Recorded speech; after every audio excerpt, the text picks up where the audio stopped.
আজকের গন্তব্য সীমাচলম মন্দির, যেটা ভাইজাকে অবস্থিত। বিশাখাপত্তনম স্টেশন থেকে গাড়ি করে আমরা পৌঁছালাম আরকে বিচের সামনে, কারণ আরকে বিচের সামনেই আমাদের হোটেল ছিল এবং সেখানে একদিন থাকার পর পরের দিন আমরা সকালে বেরিয়ে পড়ি সীমাচলম মন্দিরের উদ্দেশ্যে।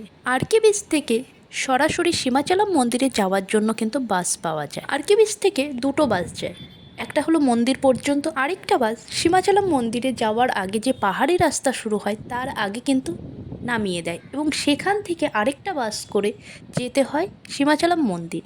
আর আমরা কিন্তু গেছিলাম সরাসরি সীমাচলম মন্দিরে যে বাসটা যায় সেটাই করেই আমরা গেছিলাম।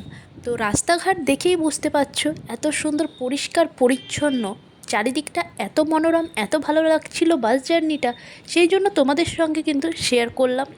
আর এরপরে কিন্তু নেক্সট ভিডিওতে সীমাচলম মন্দিরটা সম্পূর্ণ ঘুরিয়ে দেখাবো। আর নতুন হলে তোমরা কিন্তু অবশ্যই সাবস্ক্রাইব করতে ভুলো না। সীমাচলম মন্দিরে কিন্তু আমরা পৌঁছে গেছি, কারণ দূরে মন্দির চোখে পড়ছে। সীমাচলম মন্দিরটা কেমন দেখতে, চারিদিকটা কেমন, তার পরিবেশ কেমন, সম্পূর্ণ ডিটেলসে ভিডিও থাকছে এর পরের ভিডিওতে।